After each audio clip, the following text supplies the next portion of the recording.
Hello दोस्तों, Hindi mirror पर फिर से आपका स्वागत है। दोस्तों, आज की वीडियो का जो कंटेंट है 28 को जो यूपीएचईएससी का असिस्टेंट प्रोफेसर का एग्ज़ाम होने वाला है उससे संबंधित ये वीडियो है। और इस वीडियो में जितने भी प्रश्न लिए गए हैं बहुत ही इम्पोर्टेंट होने वाले हैं। जो असिस्टेंट का प्रोफेसर एग्ज़ाम देने जा रहे हैं परसों, तो उनकी बेस्ट विशेज़ के साथ एक वीडियो अभी अपलोड करूँगी और एक मॉर्निंग में अपलोड करूँगी।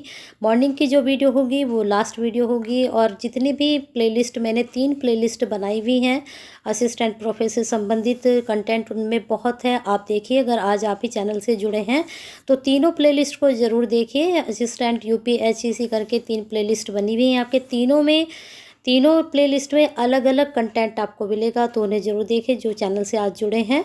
और आपके जो है, चलिए शुरू करते हैं आज के प्रश्न।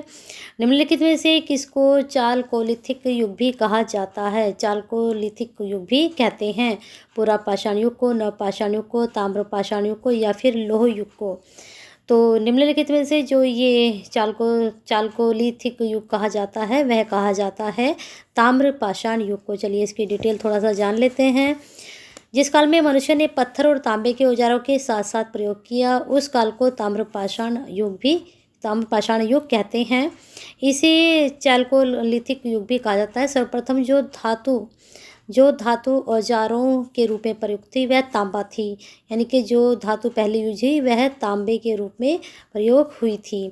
भारत में ताम्रपाषाण अवस्था के मुख्य क्षेत्र दक्षिण पूर्व राजस्थान है, मध्य एमपी है और आपका पश्चिमी महाराष्ट्र तथा दक्षिणी पूर्वी भारत में है। चलिए नेक्स्ट क्वेश्चन देखते हैं आपका। और दोस्तों, एक वीडियो अभी अपलोड होगी, एक मॉर्निंग में होगी, तो आप ये वीडियो जरूर देखें। दोनों ही वीडियो में प्रश्न जो है बहुत अच्छे जाएंगे। चलिए देखते हैं दूसरा प्रश्न। निम्नलिखित में से किस सुल्तान ने ईरान की राजतंत्रीय परंपराओं को ग्रहण किया तथा उन्हें भारतीय वातावरण में समन्वित किया? इल्तुतमिश ने, रकुद्दीन फिरोज ने, अलाउद्दीन खिलजी ने, गयासुद्दीन तुगलक ने। तो दूसरे का आप अगर आप आंसर सोच रहे हैं इल्तुतमिश, तो बिल्कुल सही है। चलिए नेक्स्ट क्वेश्चन पर चलते हैं। शर्की सुल्तानों के शासनकाल में निम्न स्थानों में से किस पुर को शिराज कहा जाता था? आगरा, जौनपुर, दिल्ली, वाराणसी। जल्दी से आंसर सोच लीजिए। ये प्रश्न मैंने कई बार लिया है, हो सकता है आपके एग्जाम में बन जाए। तो ये जो आपका आंसर जा रहा है जौनपुर जा रहा है। चलिए नेक्स्ट क्वेश्चन देखते हैं। दहसाला प्रणाली किससे विकसित हुई थी? कनकुत से, जाप्ती से, बटाई से या गल्ला बख्शी से? तो इसमें बताना है कि दहसाला प्रणाली किससे विकसित हुई थी।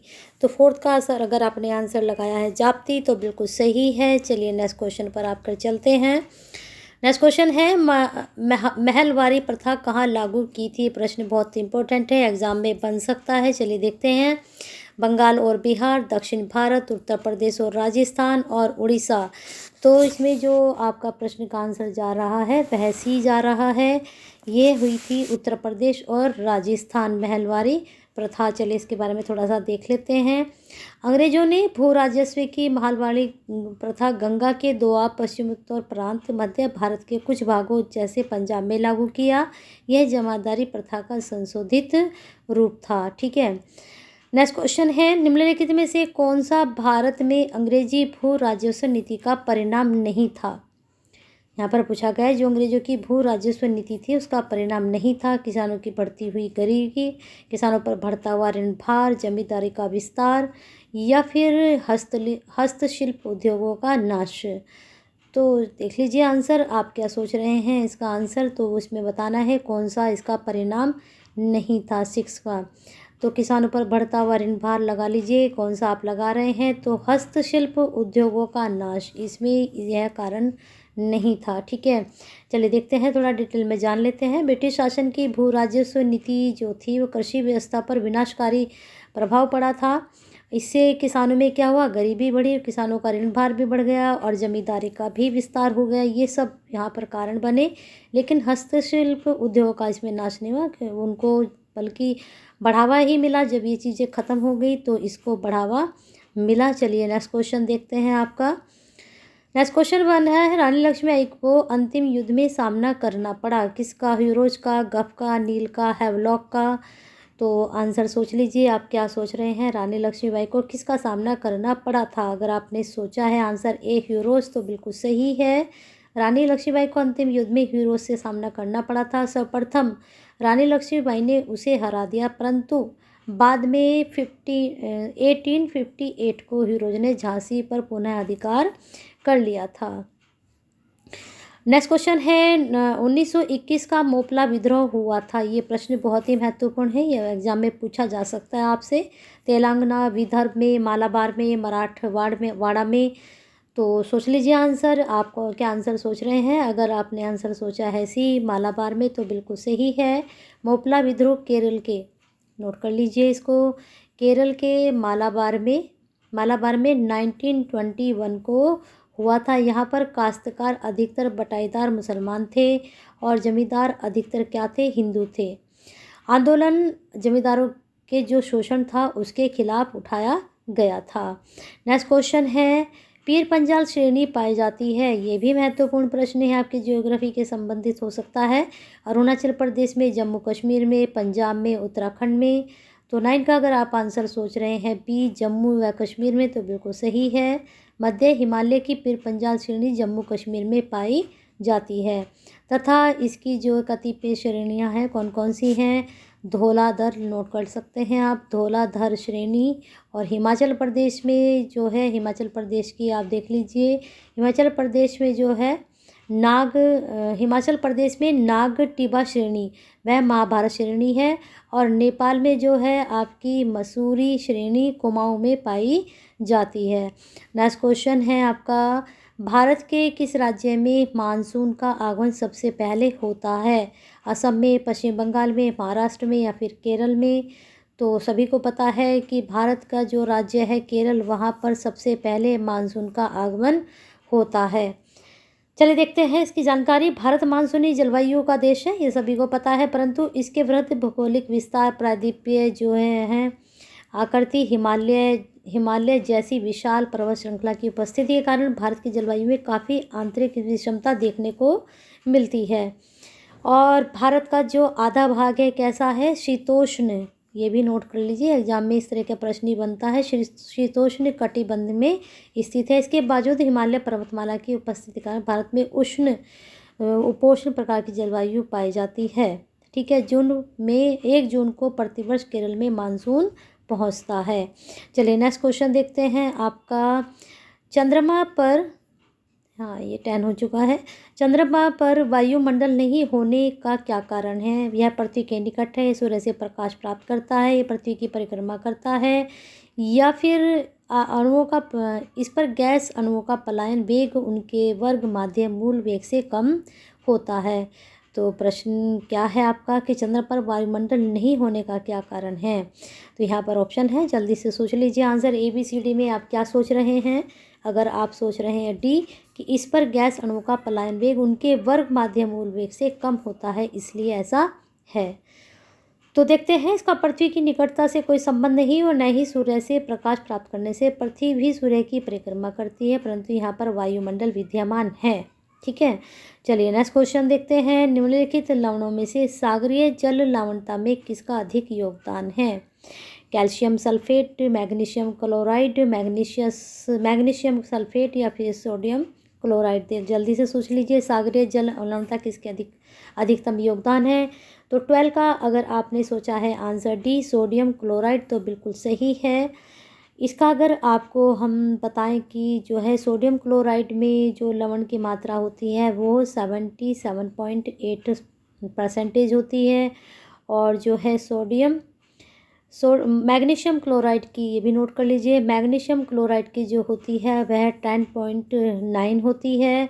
और उसके बाद आपका जो है इसमें क्या बचा है, कैल्शियम, एक मिनट इसको थोड़ा रफ करते हैं।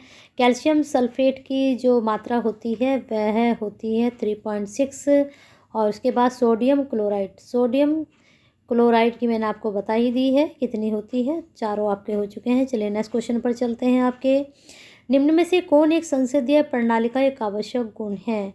चलिए देखते हैं कौन कौन से गुण हो सकते हैं। इसमें से एक बताना है, इसमें से कोई सा। विधायक और कार्यपालिका का सम्मिश्रण, नाम मात्र का राज्याध्यक्ष, सामूहिक उत्तरदायित्व, निश्चित कार्यकाल। तो संसदीय प्रणाली का आवश्यक गुण इसमें बताना है कि इसमें से कौन सा जा रहा है। तो 13 का अगर आप सोच रहे हैं डी निश्चित कार्यकाल, तो बिल्कुल सही है। चलिए डिटेल थोड़ा जान लेते हैं। वास्तविक कार्यपालिका का कार्यकाल निश्चित नहीं होता है, ठीक है। आवश्यक गुण नहीं है पूछा गया है यहाँ पर, तो इसका कार्यकाल क्या है, निश्चित नहीं होता है। वास्तविक कार्यपालिका अपने पद पर तभी तक रहती है जब तक उसे संसद में बहुमत प्राप्त होता है। निश्चित कार्यकाल अध्यक्षता शासन प्रणाली की विशेषता है, तो इसमें नहीं पूछा गया था। चलिए नेक्स्ट क्वेश्चन पर चलते हैं। 14 केंद्रीय बैंक का सर्वाधिक मुख्य कार्य क्या होता है? जल्दी से सोच लीजिए। सरकार प्रतिनिधि, नोट निर्गमन, बैंकों का बैंक, साख नियंत्रण। तो क्या सोच रहे हैं आंसर 14 का? अगर सोच रहे हैं डी साख नियंत्रण, तो बिल्कुल सही है। केंद्रीय बैंकों का सर्वाधिक महत्वपूर्ण कार्य साख नियंत्रण होता है। केंद्रीय बैंक का सर्वाधिक महत्वपूर्ण कार्य साख नियंत्रण होता है। केंद्रीय साख नियंत्रण के लिए 2 तरीके अपनाए जाते हैं। ये तरीके आप नोट कर सकते हैं, बता रही हूँ। एक तरीका होता है परिमाणात्मक, ठीक है। एक तरीका होता है परिमाणात्मक और दूसरा होता है गुणात्मक। ये आप नोट कर सकते हैं। इस नियंत्रण के 2 तरीके होते हैं। नेक्स्ट क्वेश्चन है आपका एम्पियर को क्या नापने की इकाई है? विभवांतर, विद्युत धारा, प्रतिरोध या फिर शक्ति। तो इसका बताना है कि इससे हम इन चारों में से किसको नापते हैं। तो 15 का अगर आप आंसर सोच रहे हैं बी विद्युत धारा, तो बिल्कुल सही है। प्रश्न बहुत ही इंपॉर्टेंट है, बन सकता है एग्जाम में। तो आपको बता ही दिया गया है कि एम्पियर से हम विद्युत धारा को नापते हैं। और तथा पावर अर्थात शक्ति को नापने की इकाई वाट होती है। जो शक्ति है इसको नापने की इकाई वाट होती है। आप बोलते हैं ना कितनी वाट का बल्ब है, कितनी पावर, तो वो वाट जो होती है ये होती है। तो फिर आपका जो है एक अश्व शक्ति में कितने होते हैं आपके, जो है 746 वाट होते हैं। एक शक्ति में 746 वाट होते हैं। और किसी चालक में विद्युत धारा के प्रवाहित होने पर चालक के परमाणु तथा कारकों द्वारा उत्पन्न किए गए व्यवधान को चालक का प्रतिरोध कहते हैं। ये डेफिनेशन आप लिख सकते हैं, समझ सकते हैं कि किसी चालक में विद्युत धारा के प्रवाहित होने पर चालक के परमाणुओं तथा कारकों द्वारा उत्पन्न किए गए व्यवधान को चालक का प्रतिरोध कहा जाता है। और प्रतिरोध को इकाई जो होती है वह ओम होती है। नोट कर सकते हैं, इसकी इकाई जो होती है प्रतिरोध की ओम होती है। चलिए नेक्स्ट क्वेश्चन पर चलते हैं। और ये विभवांतर है, इसको नापने की इकाई जो होती है वोल्टेज होती है। इसको चेक कर लीजिए आप, वोल्टेज होती है। कहते हैं ना कितनी वोल्टेज आ रही है, कम आ रही है, ज़्यादा आ रही, तो इसको हम विभवांतर को किससे नापते हैं, इसकी इकाई वोल्टेज होती है। चलिए नेक्स्ट क्वेश्चन पर चलते हैं। इस क्वेश्चन में आपको बहुत ही अच्छी जानकारी मिली है और ये प्रश्न बहुत ही महत्वपूर्ण है। चारों की ही मैंने आपको बता दिया किससे नापी जाती है। चलिए नेक्स्ट क्वेश्चन आपका देखते हैं क्या बन रहा है। 16 सितंबर 2020 को जारी मानव पूंजी सूचकांक 2020 में भारत का कौन सा स्थान रहा था? 110वां, 112वां, 116वां या फिर 121वां? तो सोच लीजिए आंसर 25 का आपने क्या सोचा है। अगर सी 116वां तो बिल्कुल सही है।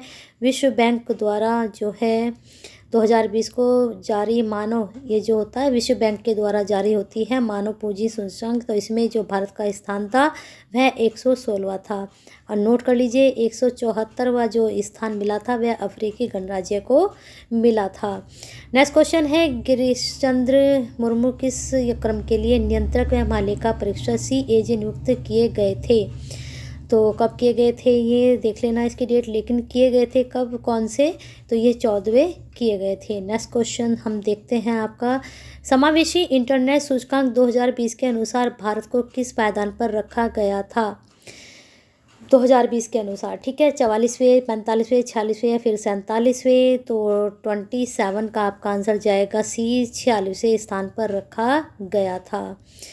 और इसमें भारत की रैंक जो थी वह 47वीं, भारत की जो रैंक थी 47वें स्थान पर थी, ठीक है। चलिए आगे क्वेश्चन हम देखते हैं क्या बन रहा है। 28 सिप्री रिपोर्ट 2020 के अनुसार शीर्ष हथियार निर्यातक देशों का सही क्रम बताना है। अमेरिका, फ्रांस, रूस, जर्मनी। तो शीर्ष पे इस पर कौन है?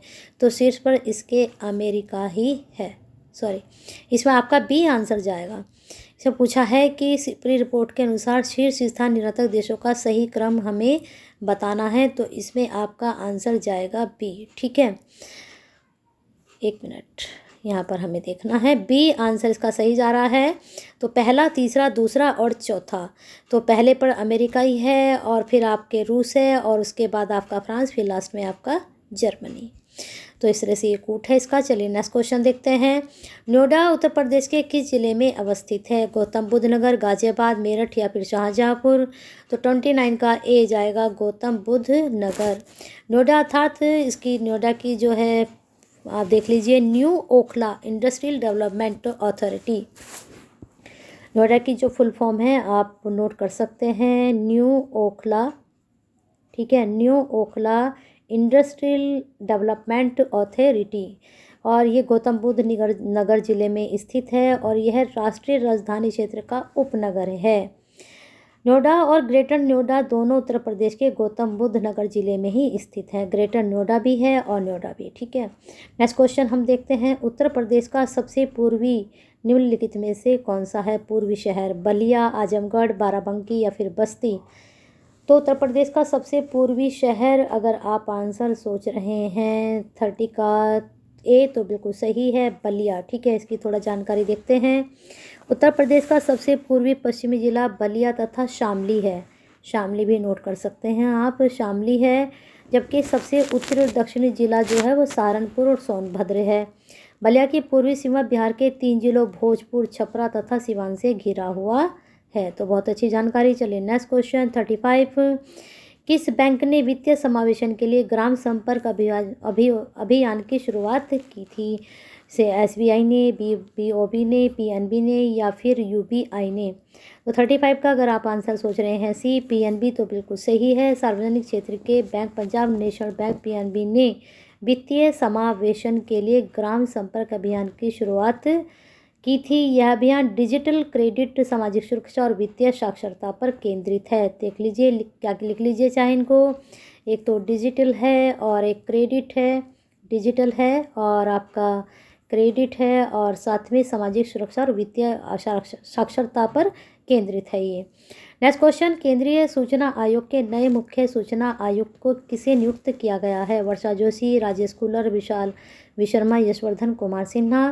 तो 36 का लगा लीजिए डी, यशवर्धन कुमार सिन्हा को केंद्रीय सूचना आयोग का नया मुख्य सूचना आयुक्त नियुक्त किया गया। विमल जुल्का का स्थान लिया है। किसका स्थान लिया है इन्होंने स्थान लिया है विमल जुल्का का।